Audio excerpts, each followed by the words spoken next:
Okay, in front of you are envelopes. Open the one that's marked number 1 and follow along as I read from my copy of this first story, if you will. I, Donald Keyhoe, am a graduate of the United States Naval Academy, a retired Marine Corps pilot, and have been an aviation writer for many years. Currently, I am working in Washington, D.C. as director of the National Investigations Committee on Aerial Phenomena. NICAP is a scientific organization which was especially created 10 years ago to investigate the facts surrounding unidentified flying objects, known as UFOs or flying saucers. Recently, there's been another rash of reports of strange things in the sky.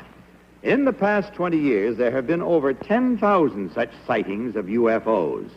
While many of these flying objects have been satisfactorily explained as a result of natural phenomena, others so far defy logical explanation. It is the position of NICAP that there is nothing to be gained by secrecy, and that a thorough and intensive scientific investigation of unidentified flying objects would give the subject the dignity and importance it deserves and quite possibly reveal some startling facts.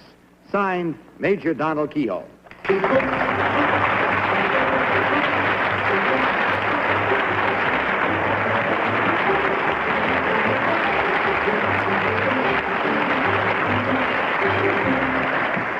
Panel, these three gentlemen all claim to be Major Donald Keyhoe. Let's start the questioning with Tom Poston. Tom? Thank you, Bud. One thing that's puzzled me always, number one, has there ever been any photographic, physical evidence of terrestrial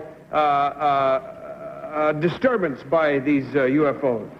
Yes, last year in South Africa near Pretoria, one of these objects was seen by local police on a highway, and as they approached it with their police cruiser, it discharged a blast of flame onto the highway and took off at high speed. And when they checked it, they found that the pavement had been, a hole had been broken in the pavement about 6 feet in diameter, and the macadam road was set on fire and blazed for about 3 hours. And this was officially confirmed by the commandant. That's exactly the kind of thing I mean. Number two, any of these things happen in this country?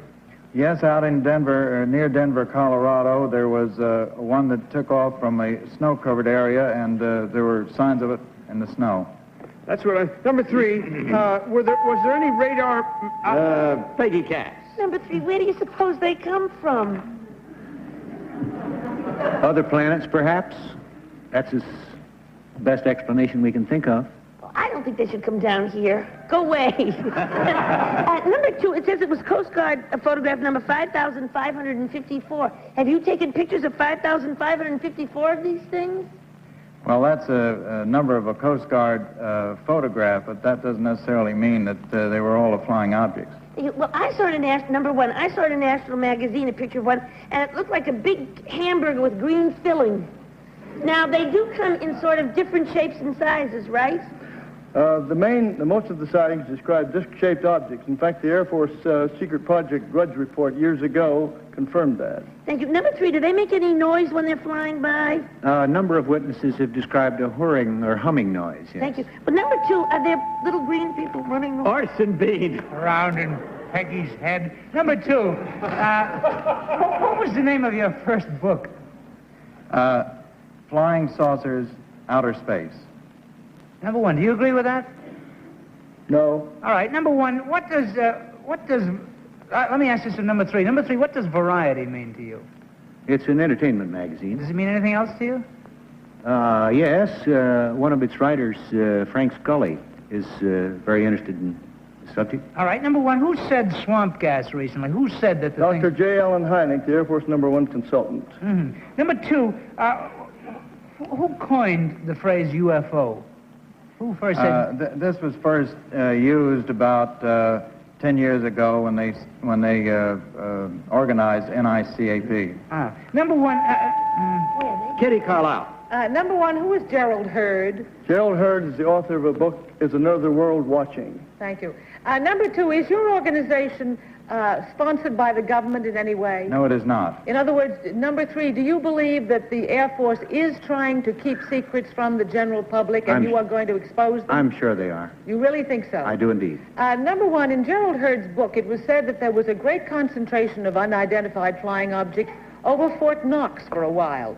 Do you remember that? Yes, that was the case in which Captain Thomas Mantell was killed chasing one of these objects. Right. Number two, were there any manifestations of burnings or anything in Michigan?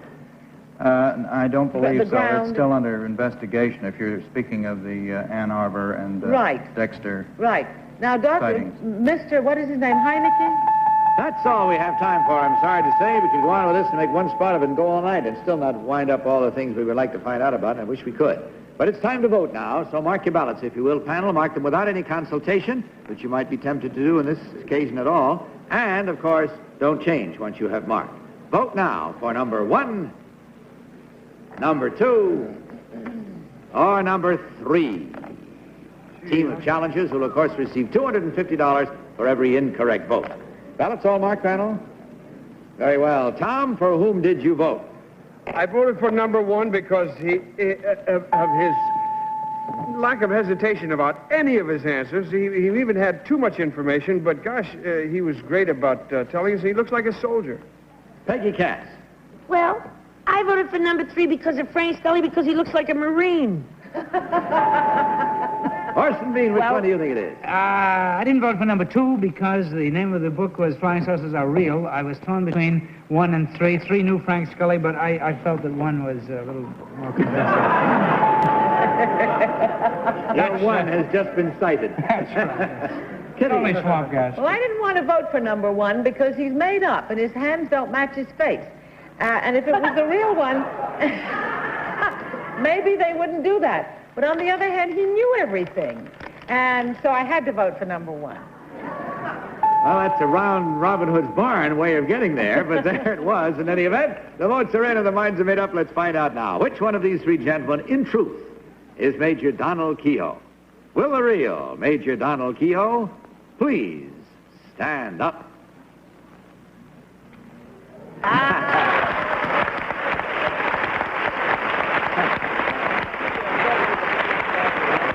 Thank you, sir. Major, let me ask you something. If I were to cite what I pretty well thought was a flying saucer, not a figment of my imagination, what should I do? Send a report to me or to our organization at 1536 Connecticut Avenue, and that applies to Washington, anybody D.C. who would, yes, Washington, D.C., anyone who would like information on this subject. Thank you very much. And keep after it till you find out what they are, will you? We're close to it. Are you? Number 2, what is your real name and what do you really do? I'm Walter Seymour, Jr., and I'm a regional sales manager in the credit card division of American Express. Thank you, sir. Number 3, what is your real name and what do you do, sir? I'm Donald Dillon. I'm an editor for UPI. That's United Press International. Well, checking the score, we find that the panel almost came close to having unanimous truth in this fact, but there was 1 incorrect, and that's worth $250 divided up to you gentlemen 3 ways, and we thank you for being with us and for this very exciting story. Good night, and God bless you.